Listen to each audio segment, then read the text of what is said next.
ఇంకా కొన్ని స్క్రిప్చర్స్ ఉన్నాను. సో నేనేమై ఉన్నానో అది కేవలం క్రీస్తు వల్లనే. నిన్న దేవుడు ఒక సందర్భంలో మన అందరికి చెప్పాడు, ఈ భూలోకంలో గొప్ప జ్ఞానవంతులు ఉన్నారు, గొప్ప వివేకవంతులు ఉన్నారు, అతి గొప్ప ధనవంతులు ఉన్నారు, అతి గొప్ప ఐశ్వర్యవంతులు ఉన్నారు. సో వాళ్ళని ఎన్నుకోలేదు. సో చూసారా, మనల్ని ఎన్నుకున్నాడు దేవుడు. చూసా ఎంత గొప్ప ధన్యత అండి.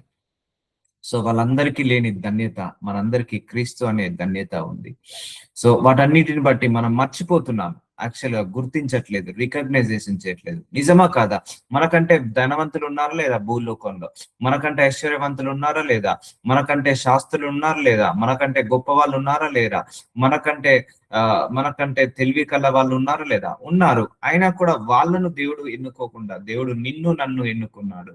సో వాళ్ళను ఎన్నుకోకుండా దేవుడు మనల్ని పిలుచుకున్నాడు. సో మనల్ని ఎన్నుకున్నాడు. వాళ్ళ మీద లేని కృప మన మీద, వాళ్ళ మీద లేని ధ్యాస మన మీద ధ్యాస పెట్టుకున్నాడు. సో అందుకే నేనేమై ఉన్నాను అది కేవలం క్రీస్తు వలనే. సో ఎంత గొప్ప ధన్యత మనకిచ్చాడు. నీ లోపల నీ జీవితంలో క్రీస్తు ఉన్నాడా? అదే గొప్ప ధన్యత అండి. నువ్వు ఈ జన్మకు క్రీస్తుని తెలుసుకున్నావు, ఆయనను అంగీకరించావు, ఆయనతో విశ్వాసంలో నడుస్తున్నావు.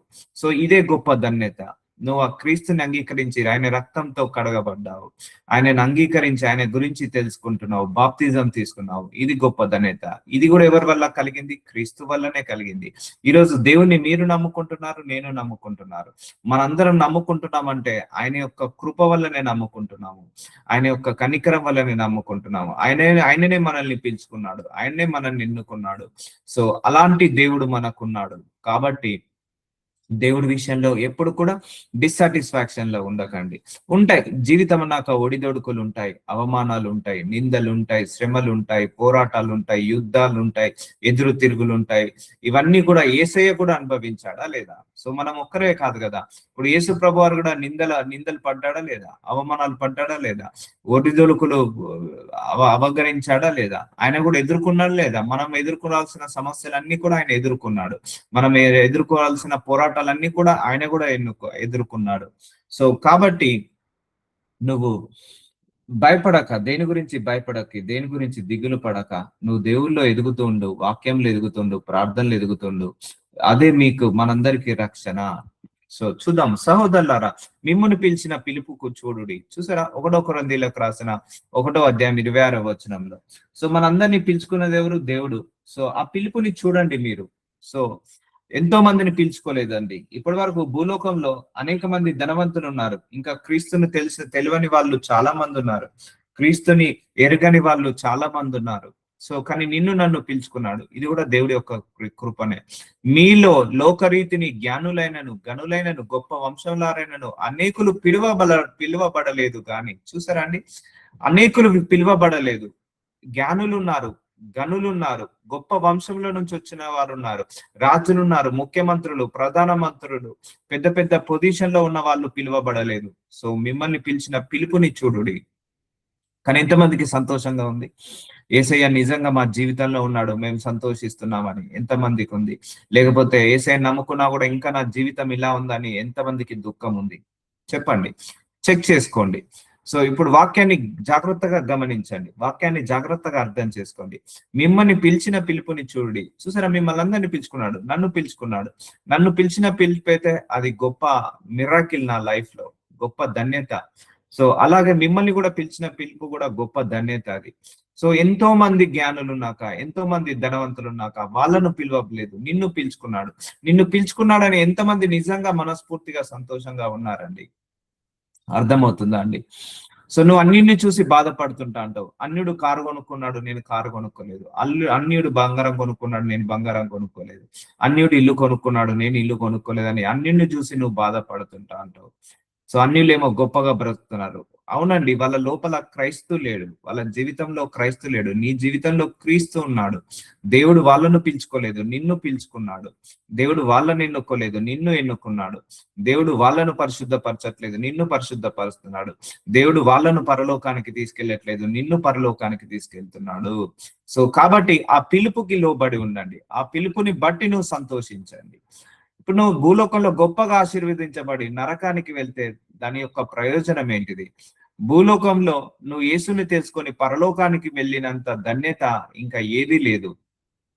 కాబట్టి నువ్వేదైతే కలిగి ఉన్నావో అది క్రీస్తు వల్లనే. ఈరోజు నీకు దేవుడు ఏ రక్షణ అయితే ఇచ్చాడో అది క్రీస్తు వల్లనే. నీకు ఏ సాల్వేషన్ అయితే ఇచ్చాడో అది క్రీస్తు వల్లనే. ఏదైతే నీకు పిలుపుని పిలుచుకున్నాడో అది కూడా క్రీస్తు వల్లనే. భూలోకంలో ఎంతో మంది ఇంటెలిజెన్స్ ఉన్నా కూడా నిన్ను నన్ను ఎన్నుకున్నాడు. అది దేవుడి యొక్క కృప. ఆ కృపకు మనం కృతజ్ఞతాస్తుతులు చెల్లించాలా వద్దా? ఆ కృపకు మనం ధన్యవాదాలు చెల్లించాలా వద్దా? సో అది పక్క పెట్టి ఒంటిలో ఏదో ఒక అనారోగ్య సమస్య ఉన్నదని, లేకపోతే ఇంటిలో ఏదో ఆర్థిక సమస్య ఉన్నదని, లేకపోతే కుటుంబంలో ఏదో డిస్టర్బెన్సెస్ ఉన్నదని దాన్ని బట్టి దేవుణ్ణి దూషిస్తే ఎలా? దాన్ని బట్టి దేవుణ్ణి విమర్శిస్తే ఎలా? దాన్ని బట్టి దేవుని మీద అనుమాన పడితే ఎలా? అర్థమవుతుందా? సో ఏ శరీరము దేవుని ఎదుట అతిశయపడకుండాన్నట్లు గర్వం ఉండకూడదమ్మా. ఏ శరీరము కూడా దేవుని ఎదుట అతిశయపడకుండాన్నట్లు జ్ఞానులను సిగ్గుపరచుటకు లోకంలో ఉండే వెర్రి వారిని దేవుడు ఏర్పరచుకున్నాడు. చూసారా అండి? ఈ లోకంలో ఉన్న జ్ఞానులను సిగ్గుపరచడానికి వెర్రి వారిని ఏర్పరచుకున్నాడు. అంటే నిన్ను నన్ను ఏర్పరచుకున్నాడు. మనమంతా జ్ఞానవంతులం కాదు, అంత తెలివి కల్లోలం కాదు, అయినా దేవుడి యొక్క కృప వల్ల మనందరినీ ఏర్పరచుకున్నాడు. బలవంతులైన వారిని సిగ్గుపరచుటకు లోకంలో బలహీనులైన వారిని దేవుడు ఏర్పరచుకొని ఉన్నాడు. మనందరం బలహీనులమే, మనందరినీ కూడా ఏర్పరచుకున్నాడు. సో చూసారా అండి? అర్థమవుతుందా? దేవుడికి బలవంతులు కాదు, బలహీనులు కావాలి. దేవుడికి జ్ఞానులు కాదు, వెర్రి వాళ్ళు కావాలి. జ్ఞానం తక్కువ ఉన్న వాళ్ళు కాదు. ఎందుకంటే వాళ్ళ లోపలనే దేవుడు మేనిఫెస్టేషన్ చేస్తాడు, వాళ్ళ లోపలనే దేవుడు అద్భుతాలు చేస్తాడు, ఆశ్చర్యమైన కార్యాలు చేస్తాడు. అందుకే ఈ లోకంలో ఉన్న జ్ఞానవంతుడితో నువ్వు పోల్చుకోకు, ఈ లోకంలో ఉన్న శాస్త్రులతో నువ్వు పోల్చుకోకు, ఈ లోకంలో ఉన్న ధనవంతులతో ఐశ్వర్యవంతులతో నువ్వు పోల్చుకోకు. ఎందుకంటే నీ రూటు వేరు, నా రూటు వేరు, మనందరి రూటు యేసయ్య రూటు, యేసయ్య మార్గము. కాబట్టి నేను ఎందుకు ఇన్ని చెప్తున్నానంటే, సో ఇన్ని రకాలుగా దేవుడు జ్ఞానులను ఎంచుకోలేదట, నిన్ను నన్ను ఎంచుకున్నాడట. బలవంతులను ఎంచుకోలేదట, మనలాగా బలహీనులను ఎంచుకున్నాడట, దేవుడు ఏర్పరచుకున్నాడట. చూసారా అండి? దీనిని బట్టి నువ్వు సంతోషించు, దీనిని బట్టి నువ్వు కృతజ్ఞతాస్తుతులను చెల్లించు. ఎంతో మంది ధనవంతులు ఉన్నారు కానీ క్రీస్తు అంటే తెలియదు. ఎంతో మంది జ్ఞానవంతులు ఉన్నారు, క్రీస్తు అంటే తెలియదు. ఎంతో మంది ఐశ్వర్యవంతులు ఉన్నారు, క్రీస్తు అంటే తెలియదు. కానీ మనకు అవన్నీ ఉన్నా లేకపోయినా క్రీస్తు మన జీవితంలో ఉన్నాడు. ఇంత గొప్ప దేవుడు మన జీవితంలో ఉన్నాడు. దీన్ని బట్టి నువ్వు సంతోషించు, నువ్వు దీనిని బట్టి తృప్తిగా ఉండు. అందుకే నీకు ఇచ్చిన రక్షణ అది మామూలు రక్షణ కాదు. చాలా మందికి అర్థం కాదు. ఏదో పరలోకం అంటే ఏమో అనుకుంటారు. అది పరలోకం అంటే నిత్య సంతోషము, నిత్య ఆరోగ్యము, నిత్య వెలుగు. అక్కడ చీకటి అనేది ఉండదు, ఆకలి అనేది ఉండదు. సో యుగ యుగముల వరకు నువ్వు సంతోషంగా ఉంటావు. చాలా మంది దాని మీద మనసు పెట్టారు. సో ఏదో భూలోక ఐశ్వర్యముల కోసం, ఆశీర్వాదాల కోసం మనసు పెట్టి బాధపడుతుంటా అంటారు. అర్థమవుతుందా అండి? నువ్వు కోట్లు సంపాదించుకొని అబ్రహాము లాగా ఆ లాజరస్ ఒక ధనవంతుడు ఎలా ఎలా అవుతుంది వాళ్ళ లైఫ్? ఒక ధనవంతుడు భోగభాగ్యాలు అనుభవించి నరకంలో కొట్టుమిట్టాడుతుంటా అంటాడు. సో నీకిచ్చిన రక్షణ ఉచితమైనదే, కానీ చాలా విలువైనది, చాలా గొప్ప రక్షణ ఇచ్చాడు. దానిని బట్టి దేవుణ్ణి ఆరాధించు, స్తుతించు. అందుకే భూలోకంలో ఒక చిన్న ఆశీర్వాదాలు రాలేదని దేవుడి మీద నువ్వు నిందలు వేయకు. అర్థమవుతుందా అండి? ఆ రక్షణను గుర్తుపెట్టుకో, ఆ రక్షణను గుర్తుపెట్టుకో. ఆ పరలోక రాజ్యంలో మనం నివసించబోతున్నాము. సో ఆ గొప్ప రక్షణ ముందు ఇవన్నీ కూడా ఎందుకు పనికిరానివే. ఒక మనిషి 1,00,000 కోట్లు సంపాదించి నరకానికి వెళ్ళాడు అనుకోండి, వ్యర్థమే. ఏమి సంపాదించకుండా పరలోకానికి వెళ్ళాడు అనుకోండి, అది ధన్యత, అది ధన్యత. అందుకే నీ జీవితంలో క్రీస్తు ఉన్నాడు, అది దేవుడి యొక్క కృప. ఎంతమంది జీవితాల్లో లేడండి క్రీస్తు? కోట్ల మంది జీవితాలలో లేడు. ఎంతో మంది అన్యులు ఇంకా రక్షించబడలేదు. కానీ వాళ్ళందరికి ఇవ్వని ధన్యత నీకు నాకు ఇచ్చాడు దేవుడు. ఎన్నికైన వారిని వ్యర్థము చేయుటకు లోకంలో నీచులైన వారిని, తృణీకరించే ఎన్నిక లేని వారిని దేవుడు ఏర్పరచుకొని ఉన్నాడు. సో అందరిని రిజర్వ్ చే మనుషుల్లో దేవుడు అందరి చేత రిజర్వ్ చేయబడ్డ వాళ్ళను దేవుడు ఎన్నుకుంటాడండి. I'm rejected by many people, I'm rejected by many people, but God selected me. And I'm denied by many people, but God chosen me. So అలా ఉంటదండి. సో ఎవరిని ఎన్నుకోలేదు దేవుడు, నిన్ను నన్ను ఎన్నుకున్నాడు. ఎవరిని చూస్ చేసుకోలేదు, నిన్ను నన్ను చూస్ చేసుకున్నాడు. ఎవరిని పరలోకానికి తీసుకెళ్ళట్లేదు, నిన్ను నన్ను పరలోకానికి తీసుకెళ్తున్నాడు. సో దేవుడు నిన్ను నన్ను ఏర్పరచుకున్నాడు. ఎన్నిక లేని మనల్ని, అందరూ తృణీకరించబడిన మనల్ని దేవుడు ఏర్పరచుకున్నాడు. లోకంలో నీచులైన వారిని ఎన్నుకోలేదు, సో మనల్ని ఎన్నుకున్నాడు. చూసారా అండి? సో అందుకే ఈ లోకంలో గొప్పవాడు పరలోకంలో అత్యల్పుడు అవుతాడు. సో ఈ లోకంలో అత్యల్పుడు పరలోకంలో గొప్పవాడు అవుతాడు. సో అందుకే నువ్వు దేని గురించి కూడా నువ్వు దేవుడి మీద కంప్లైంట్ చేయకు. తృప్తిగా ఉండు, సంతోషంగా ఉండు. ఆయన ఇచ్చిన రక్షణను బట్టి సంతోషంగా ఉండు. ఆయన ఇచ్చిన నీకు ఎంతో కొంత ఆశీర్వాదాన్ని అయితే ఇచ్చాడు కదా, లేమిలో అయితే ఉంచలేదు కదా, దాన్ని బట్టి తృప్తిగా ఉండు, దాన్ని బట్టి ఆరోగ్యంగా ఉండు. నీకు ఇచ్చిన కన్నులను బట్టి స్తుతించు, నీకు ఇచ్చిన చెవులను బట్టి స్తుతించు, నీకు ఇచ్చిన మాటలను బట్టి స్తుతించు, నీకు ఇచ్చిన కాళ్ళను చేతులను బట్టి స్తుతించు, నీకు ఇచ్చిన గృహాన్ని బట్టి స్తుతించు, నీకు ఇచ్చిన ఆరోగ్యాన్ని ఆయువుని బట్టి స్తుతించు. అవి కూడా లేని వాళ్ళు చాలా మంది ఉన్నారు. సో అర్థమవుతుందా? నీకు ఇచ్చిన రక్షణను బట్టి స్తుతించు. అయ్యా, భూలోకంలో ఎంతో మంది జ్ఞానులు ఉన్నారు, ఎంతో మంది శాస్త్రులు ఉన్నారు, ఎంతో మంది పెద్దవాళ్ళు, ఎంతో మంది గొప్ప వాళ్ళు ఉన్నారు. వాళ్ళని ఎన్నుకోలేదయ్యా, నన్ను ఎన్నుకున్నావయ్యా. వాళ్ళను పిలుచుకోలేదయ్యా, నన్ను పిలుచుకున్నావయ్యా. అన్నందుకు నువ్వు కృతజ్ఞతాస్తుతులు చెల్లించు. ఈ వాక్యం ఈ రోజు నువ్వు వింటున్నావు. ఇది వినే ధన్యత నీకు ఇచ్చాడు దేవుడు. ఈ వాక్యం వినని వాళ్ళు కోట్లల్లో మంది ఉన్నారు. వాళ్ళకు లేని ధన్యత నీకు ఈ రోజు దేవుడు ఈ ధన్యత నీకు ఇచ్చాడు. దీన్ని బట్టి స్తుతించు. అంటే దేవుడు మన చుట్టూ ఎంతో మంచిని పెట్టినా కూడా మనము చెడుని గ్రహిస్తాము, కానీ మంచిని గ్రహించము. మన చుట్టూ ఎంతో పాజిటివ్ ఉన్నా కూడా నెగిటివ్ నే తీసుకుంటాము, కానీ పాజిటివ్ ని తీసుకోము. అయితే ఆయన మూలంగా మీరు యేసుక్రీస్తునందున్నారు. 1 కొరింథీయులకు రాసిన 1:30 మనందరం కూడా క్రీస్తులో ఉన్నాము, సర్వశక్తి మంతుడి యొక్క నీడలో ఉన్నాము. కాబట్టి do not worry for anything. చాలా మందికి, ఎంతమందికి నిజంగా క్రైస్తవ నా జీవితంలో ఉండడానికి సంతోషంగా ఉన్నారండి? నాకు ఏ బంధువులు ఉన్నా లేకపోయినా పర్లేదు, స్నేహితులున్నా లేకున్నా పర్లేదు, ఎవరు మాట్లాడినా మాట్లాడకున్నా పర్లేదు, కానీ నాకు క్రీస్తు నా జీవితంలో ఉన్నాడు అని సంతోషంగా ఎంతమంది ఉన్నారు? ఏదున్నా లేకపోయినా, ఎవరున్నా లేకపోయినా, స్వస్థతపరిచిన లేకపోయినా, యేసయ్యా నువ్వు నా జీవితంలో ఉన్నావని హృదయపూర్వకంగా ఎంతమంది అనగలుగుతారండి? అందుకే ఈ లోక ఆశీర్వాదాన్ని బట్టి నువ్వు దేవుడి మీద నిందలు వేయకు. దేవుడిని, నీకు ఆశీర్వాదం ఎక్కువగా ఇస్తే దేవుడి మీద ఎక్కువగా ప్రేమ పెంచుకోవడం, ఆశీర్వాదం ఇవ్వకపోతే దేవుడి మీద ప్రేమ తగ్గించుకోవడం, ఇలాంటి కమర్షియల్ రిలేషన్షిప్ దేవుడికి అవసరం లేదు. దేవుడికి జెన్యూన్ ఫాలోవర్స్ కావాలి, జెన్యూన్ రిలేషన్షిప్ లో ఉండే వాళ్ళు కావాలి. ఆయన నీ తండ్రి, నిన్ను ఎప్పుడు కూడా తక్కువ చేయడు. ఆయన నీ తండ్రి, మన తండ్రి. ఆయన ఏ విషయంలో కూడా తగ్గించి చూడడు, మనల్ని తక్కువ చేసి చూడడు. అర్థమవుతుందా అండి? ఆయనను నమ్మండి, ఆయనను అర్థం చేసుకోండి, ఆయనను విశ్వసించండి, ఆయన మీద విశ్వాసం కలిగి ఉండండి చాలు. అదే మనందరికీ రక్షణ, అదే మనందరికీ కాపాడుతుంది. అయితే ఆయన మూలముగా మీరు క్రీస్తు యేసునందున్నారు. ఆయన మూలంగా మనందరం క్రీస్తు యేసునందున్నాం. నువ్వు ఈరోజు క్రీస్తుని తెలుసుకున్నావా? అది తండ్రి యొక్క కృప వల్లనే తెలుసుకొని ఉన్నావు. అంతేగాని నీ గొప్పతనం, నా గొప్పతనం ఏం లేదు. నువ్వు క్రీస్తుని తెలుసుకొని తొలగిపోకుండా నడుస్తున్నావు, విశ్వాసంలో నడుస్తున్నావా? అది దేవుడి యొక్క కృప వల్లనే నడుస్తున్నావు.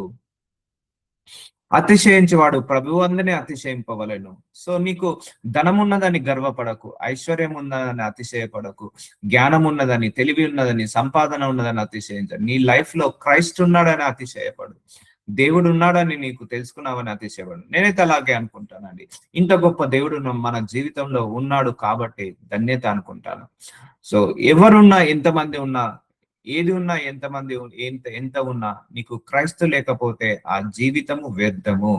క్రీస్తు లేకపోతే ఆ జీవితము వ్యర్థము. అందుకే దేనితోనూ ఆయనను సరితూగకు, దేనితో దానిని లెక్క వేయకు.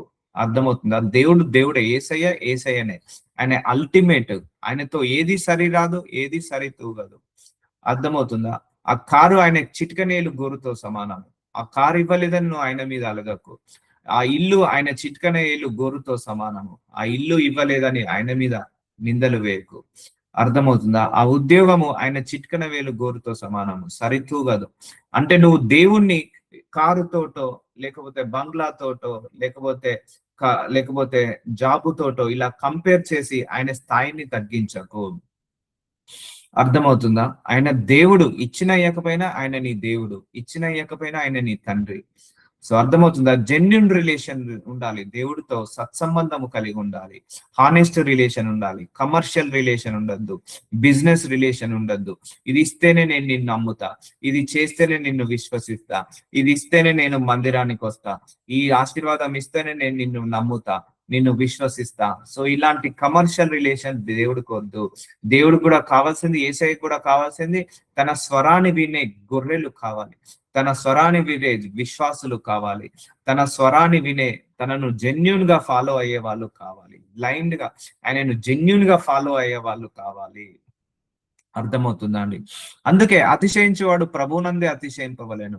నీ ధనాన్ని బట్టి అతిశయించకు, నీ జ్ఞానాన్ని బట్టి, నీ తెలివిని బట్టి, నీ క్వాలిఫికేషన్ బట్టి, నీ ఎక్స్పీరియన్స్ బట్టి, నీ స్కిల్ని బట్టి, నీ నాలెడ్జ్ని బట్టి నువ్వు అతిశయించకు. దేవుని బట్టి నువ్వు అతిశయించు. రాయబడినది నెరవేరినట్లు దేవుని మూలంగా ఆయన మనకు జ్ఞానము, నీతియు, పరిశుద్ధతయు, విమోచనమై ఉన్నాము. సో దేవుడి వల్ల మనకు జ్ఞానము, దేవుడి వల్ల నీతి, పరిశుద్ధత మనందరికీ వస్తుంది. నీకెంతో కొంత జ్ఞానం ఇచ్చాడు, అది దేవుడి వల్లనే. నువ్వెంతో కొంత నీతిగా బ్రతకగలుగుతున్నావు, దేవుడి వల్లనే. ఎంతో కొంత పరిశుద్ధతగా బ్రతకగలుగుతున్నావు, దేవుడి వల్లనే. అందుకే నీకు ఉన్న సమస్త ఆశీర్వాదాలు ఏదైతే నువ్వు అనుభవిస్తున్నావో, ఏదైతే తింటున్నావో, త్రాగుతున్నావో, అనుభవిస్తున్నావో, అది కేవలము ప్రభువు వల్లనే. కాబట్టి నువ్వు ఆ ప్రభువు అందు అతిశయించు.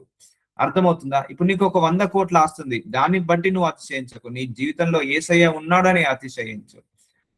చాలా మందికి గర్వం వస్తుంది డబ్బు రాగానే, చాలా మందికి పదవి రాగానే గర్వం వస్తుంది, చాలా మందికి కొన్ని ఆశీర్వాదాలు రాగానే గర్వం వస్తుంది. గర్వము రావద్దు, అది దేవుడు ఇచ్చిన కృప, ఆశీర్వాదము. ఆ కృపను నువ్వు అనుగ్రహించిన దేవుణ్ణి బట్టి నువ్వు అతిశయించు, అంతేగాని నీకున్న ఆశీర్వాదాన్ని బట్టి అతిశయించద్దు. అందుకే అతిశయించు ప్రభు అందే అతిశయించవలను. ఎందుకంటే నీకున్న సమస్తము దేవుడి వల్లనే. ఆ కాళ్ళు, చేతులు, ముక్కు, కనులు, చెవులు, లివరు, కిడ్నీ, ఎముకలు, కండరాలు, ఆయువు, ఆరోగ్యము, సంతోషము, ఆనందము, కారు, బంగ్లా, ఆస్తి, పాస్తి, సంపాదన, ధనము, గాలి, పీల్చుకునే గాలి, నీరు, అన్ని కూడా ఆయన వల్లనే వచ్చినాయి. కాబట్టి ఆయన ఉన్నాడని నువ్వు సంతోషించు, ఆయన ఉన్నాడని నువ్వు అతిశయించు. అర్థమవుతుందా? ఏది కూడా నిన్ను యేసయ్యతో వేరుపరచకూడదు, దేన్ని కూడా నువ్వు యేసయ్యతో కంపేర్ చేయొద్దు. వస్తాయి సమయానికి, ప్రార్థనలకు అన్నిటికీ జవాబులు వస్తాయి. నీ విశ్వాసాన్ని కూడా పరీక్షించాలా వద్దా? దేవుడు కూడా పరీక్షిస్తాడండి. వీళ్ళు నిజంగా నన్ను జెన్యున్ గా వెంబడిస్తున్నారా లేదా, లేకపోతే ఆశీర్వాదాల కోసమే వెంబడిస్తున్నారా, లేకపోతే డబ్బు సంచి కోసము వెంబడిస్తున్నారా, లేకపోతే ధనము కోసమో, ఐశ్వర్యము కోసమో వెంబడిస్తున్నారా, లేకపోతే ఉద్యోగం కోసమో, వీసా కోసమో, గర్భఫలం కోసమో, లేకపోతే ఇంకా దేనికోసమైనా వెంబడిస్తున్నారా చూస్తాడు. అందుకే ప్రార్థనలకు డిలే ఎందుకు అవుతుంది? చాలా మందికి ప్రార్థనకు డిలే ఎందుకు చేస్తాడంటే పరీక్షిస్తాడు. వీళ్ళు నిజంగా ప్రార్థనకు డిలే చేస్తే వీళ్ళు వస్తారా, వాక్యం వినడానికి వస్తారా, రారా, లేకపోతే ప్రార్థనకు జవాబు పొందుకోగానే మానేస్తారా అని అలా కూడా పరీక్షిస్తాడు దేవుడు.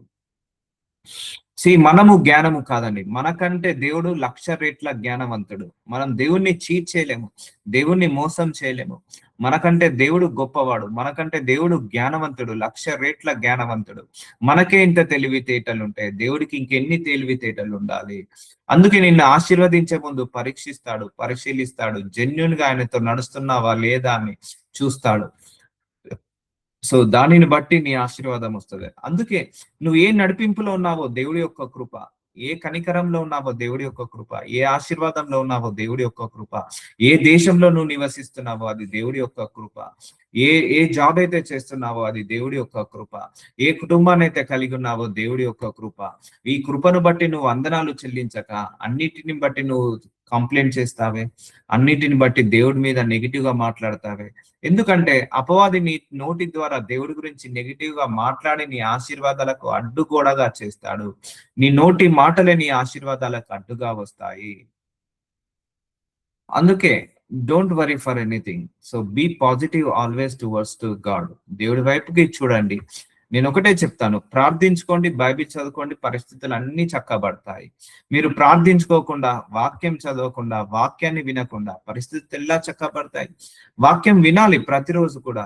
దేవుడు టైం పాస్ కి ప్రేయర్ మీటింగ్ పెట్టలేదండి. దేవుడు మనందరం కూడా ఆయనలో ఎదగాలని, విశ్వాసంలో, నీతిలో, పరిశుద్ధతలో ఎదగాలని, మనం విశ్వాసంలో పడిపోకుండా, అపవాది తంత్రాలలో పడిపోకుండా ప్రతిరోజు వినడం ద్వారా విశ్వాసము పెరుగుతుంది. అందుకే దేవుడు మనకి ప్రేయర్ మీటింగ్ ని ఇచ్చాడు. అర్థమవుతుందా అండి? ఈ విశ్వాసంలో నిలకడగా ఉండడం అతి కష్టము. ఎందుకంటే మన చుట్టూ అలా ఎగిసి పడుతున్న అలలు, ఎగిసి పడుతున్న పోరాటాలలో నువ్వు నెట్టుకొని రావాలంటే విశ్వాసము ఎలా పెరుగుతుంది? దేవుడి వాక్యాలు వినడం ద్వారా విశ్వాసం పెరుగుతుంది. అందుకే don't neglect to come to this prayer meeting. ఈ ప్రేయర్ మీటింగ్ ఈ రోజు వింటే మీకు ఈ రోజు శక్తి, జయము, విజయము వస్తుంది. పరిశుద్ధత విమోచనయనము. మీరు ఈ లోక మర్యాదను అనుసరింపక, రోమిలకు రాసిన 12వ అధ్యాయం 2వ వచనము, ఈ లోకంతో నువ్వు కంపేర్ చేసుకోకు. ఈ లోక మర్యాదను నువ్వు అనుసరింపక, ఉత్తమమును, అనుకూలమును, సంపూర్ణమై ఉన్న దేవుని చిత్తమేదో పరీక్షించి తెలుసుకున్నట్లు మీ మనసు మారి నూతన మగునట్లు రూపాంతరం పొందుడి. నూతనంగా రూపాంతరం పొందుడి. వదిలేసేయండి, గతాన్నంతా వదిలేసేయండి, పక్కకు పెట్టేసేయండి. అయిందేదో అయిపోయింది, జరిగిందేదో జరిగిపోయింది, వదిలేసేయండి. అన్నిటిని కూడా దేవుడి చిత్తం ఏంటిదో పరీక్షించి మంచిదేదో మంచిదే మాట్లాడండి, మంచి మాటలే మాట్లాడండి. వాళ్ళ మీద కంప్లైంట్, వీళ్ళ మీద కంప్లైంట్ మానేయండి. అనుసరింపక ఈ లోక మర్యాదను, ఈ చింత, ఈ విచారణ, ఈ అవమానాలు, నిందలు, శ్రమలు, పోరాటాలు ఇవన్నీ భూలోకంలోనే ఉంటాయి, కానీ పరలోకంలో ఇవన్నీ ఉండవు. అర్థమవుతుందా అండి? ఈ లోక మర్యాదను అనుసరింపక, ఉత్తమమును, అనుకూలమును, సంపూర్ణమై ఉన్న దేవుని చిత్తమేదో పరీక్షించి తెలుసుకున్నట్లు మీ మనసు మారి నూతన మగునట్లు రూపాంతరం పొందుడి. Renew your mind, renew your mindset, renew your heart, renew your thought, renew your ideas. మొత్తం రిన్యూ చేసుకోండి, అన్నిటిని కూడా నూతన పరచుకోండి. రూపాంతరం పొందుడి, రూపాంతరం పొందుడి, రూపాంతరం పొందుడి. అంటే కొత్తగా మంచిగా మనం జీవించాలి. సో ఈ లోక మర్యాదను అనుసరించకు. వాడు కారు కొనుక్కున్నాడు, నేను కారు కొనుక్కోవాలి. సో ఉంటే నీకు ఇచ్చే టైంకి నీకు ఇస్తాడు, నీకు అవసరం ఉంటే అడుగు, దేవుడిని ఇస్తాడు. అలా నీ కారు ఇవ్వలేదని దేవుడి మీద అలగమాక. వాళ్ళు ఇల్లు కొనుక్కున్నారు, నేను ఇల్లు కొనుక్కోలేదు. సో ఎప్పుడు కూడా కంపేర్ చేసుకోవద్దండి. వాళ్ళు మరి నరకానికి వెళ్తున్నారు, నువ్వు కూడా నరకానికి వెళ్తావా? వాళ్ళు పరలోకానికి రావట్లేదు, నువ్వు కూడా పరలోకానికి రాకుండా ఉంటావా? సో అందుకే నీ ఆశీర్వాదం ఎప్పుడైతే ఇంకోరితో కంపేర్ చేసుకుంటావో నీకు అసంతృప్తి వస్తుంది. నీకు కావాలనుకున్నది అడుగు, నీకు ఇష్టమైనది అడుగు, నువ్వు ఆశపడ్డది అడుగు, దేవుడు తప్పకుండా ఇస్తాడు. అర్థమవుతుందా అండి? గతాన్ని మొత్తం తుడిచేసేయండి, గతాన్ని మొత్తం వదిలేసేయండి. సో ఈ రోజు నుంచి మనందరము నూతనంగా మారు మనస్సు పొందుకోవాలి. సో అందుకే దేవుణ్ణి అడగాలి మనం, ఈ రోజు నుంచి నాకు నూతన జీవితం ఇవ్వు ప్రభువా, నూతన జీవనం ఇవ్వు ప్రభువా, నూతన ఆరోగ్యాన్ని ఇవ్వు ప్రభువా, నూతన శక్తిని ఇవ్వు ప్రభువా, నూతన జ్ఞానాన్ని, నూతన తెలివిని దయచే ప్రభువా. నాకు పాతదంతా తీసేసి కొత్త జీవితాన్ని ఈ రోజు నుంచి దయచేయమన్నప్పుడు దేవుడు నువ్వు పాతది మర్చిపోయినప్పుడే కొత్త జీవితాన్ని ఇస్తాడు. అపవాది గుర్తు చేస్తుంటా అంటాడు, పదే పదే నీ పాత గతాన్ని గుర్తు చేసి మెంటల్ గా హరాస్ చేస్తుంటా అంటాడు, మెంటల్ గా చేస్తుంటా అంటాడు. వదిలేసేయండి, లీవ్ పాస్ట్. ఈ రోజు నుంచి లోక మర్యాదను అనుసరింపక, ఈ చింత, ఈ విచారణ లోకమైన మర్యాద అండి. ఈ యొక్క అవమానాలు, నిందలు ఈ లోకమైన మర్యాద. వాటిని పట్టించుకోకండి, వాటి మీద ఫోకస్ చేయకండి. అవమానాల మీద, నిందల మీద, శ్రమల మీద, పోరాటాల మీద, ఇరుకుల మీద, చింతల మీద, విచారణల మీద, వీటి మీద ఎప్పుడు ఫోకస్ చేయకండి. ఇది లోక సంబంధం. ఈ లోకం నుంచి విడిచి వెళ్ళిన తర్వాత మనకు అవమానాలు ఉండవు, నిందలు ఉండవు, చింతలు ఉండవు, విచారణలు ఉండవు. కాబట్టి ఈ లోకంలో ఉన్నంత సేపు నువ్వు ఏది పట్టించుకోకు, అంటే అవమానాలు, నిందలు పట్టించుకోకు. నువ్వు అనుకూలమైనది, ఉత్తమమైనది, సంపూర్ణమైనది దేవుడి చిత్తం ఏదో పరీక్షించి తెలుసుకొని నూతన మగునట్లు రూపాంతరము పొందుడి. Renew your mind, renew your mindset, renew your heart, renew your thoughts. అంతగా మారు మనసు పొందుకోండి. సో దేవుడి చిత్తం ఏదో పరీక్షించండి, సో దేవుడి చిత్తం ఏదో తెలుసుకోండి. సో నువ్వు బైబిల్ చదువుకోవడం దేవుడి చిత్తము, విశ్వాసంలో నడవడం దేవుడి చిత్తము, నువ్వు ఆశీర్వదించబడడం దేవుడి చిత్తము, నువ్వు ఆరోగ్యంగా ఉండడం దేవుడి చిత్తము, నువ్వు సంతోషంగా ఆనందంగా ఉండడం దేవుడి చిత్తము, నువ్వు దేవుడిని ఆరాధించడం, స్తుతించడం, వాక్యం చదువుకోవడం, వాక్యం వినడం దేవుడి చిత్తం. ఇవన్నీ నువ్వు చేయి చాలు, మిగిలిన ఆయన్ని చూసుకుంటాడు. తన్ను తాను ఎంచుకున్న దానికంటే ఎక్కువగా ఎంచుకొనక పొగుడుకోవద్దు. మనల్ని మనం ఎప్పుడు పొగుడుకోవద్దండి.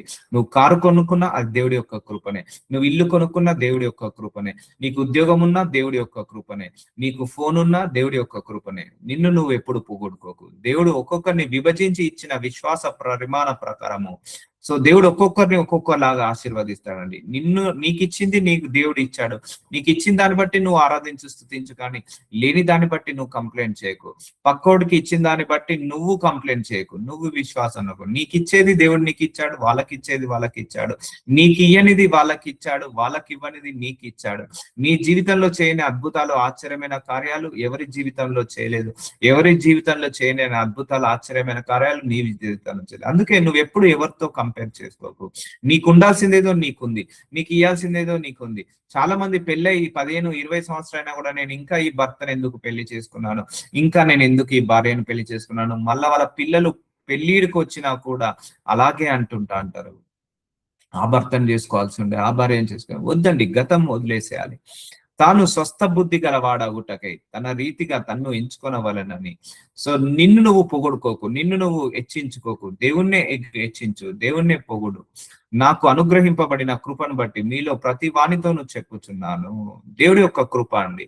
నువ్వు ఏదైతే తింటున్నావో, ఏదైతే త్రాగుతున్నావో, ఏదైతే అనుభవిస్తున్నావో, ఏదైతే సంపాదిస్తున్నావో, ఏదైతే ప్రార్థనలకు జవాబులు వచ్చాయో దేవుడి యొక్క కృపనే. కొంతమందికి ప్రార్థనలకు జవాబులు వస్తే ఆగరు, కొంతమంది ప్రార్థనలకు జవాబులు వస్తే గర్వం వస్తుంది. అందుకే ఆ గర్వం రాకుండా ఉండాలంటే దేవుడు కొంతకాలం నిరీక్షణ పెట్టేలాగా చూస్తాడు. సో అందుకే విశ్వాసంలో ఎదగండి, దేవుళ్ళు ఎదగండి, ఆత్మలో ఆత్మీయతలో ఎదగండి, వాక్యంలో ఎదగండి, మంచితనంలో, మానవత్వంలో, దయాలత్వంలో ఎదగండి. ఇది ఈ తర్వాత అన్ని నీకే వస్తాయి. మొట్టమొదట ఆయన నీతిని, రాజ్యాన్ని వెతికినప్పుడు అన్ని నీకు అనుగ్రహించబడతాయి. చూసారా, ఇన్ని మేలులు దేవుడు చేస్తే, ఇన్ని మేలులు దేవుడు చేస్తే, ఇంకా దేవుడి మీద కంప్లైంట్ చేస్తే ఆయన ఇంకా ఏమనుకోవాలి, ఆయన ఇంకా ఎలా మనల్ని తీసుకోవాలి, ఇంకా మనల్ని ఎలా మనల్ని ఆశీర్వదిస్తాడండి. ఎందుకంటే నీ అనుమానము నీ ఆశీర్వాదానికి అడ్డు.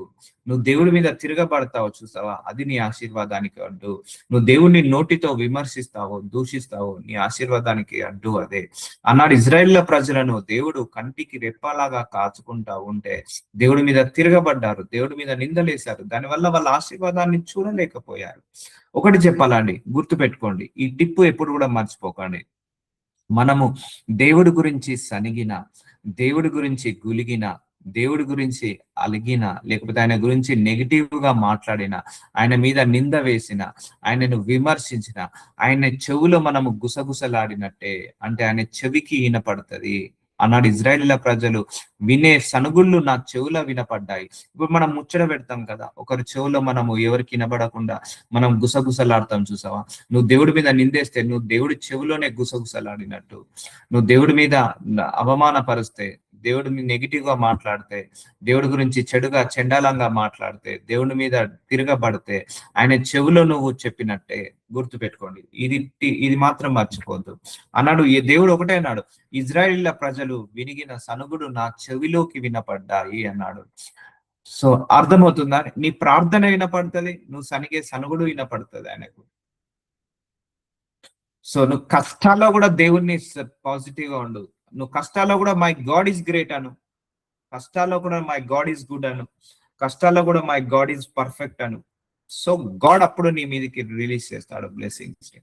అందుకే దేవుడికి అనుమానించే వాళ్ళు కాదు, ఆయన నమ్మే వాళ్ళు కావాలి, దేవుణ్ణి విశ్వసించే వాళ్ళు కావాలి, దేవుణ్ణి నీతిగా నిజాయితీగా ఏ పక్షపాతము లేకుండా, ఎలాంటి ఆశించకు గుణము లేకుండా జెన్యున్ గా వెంబడించే వాళ్ళు కావాలి, జెన్యున్ గా వెంబడించే వాళ్ళు కావాలి.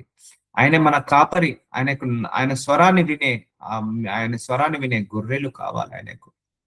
అర్థమవుతుందా అండి? సో దీని వల్ల చాలా మంది క్రైస్తవులు ఆశీర్వాదాన్ని పొందుకోలేకపోతున్నారు. అర్థమవుతుందా?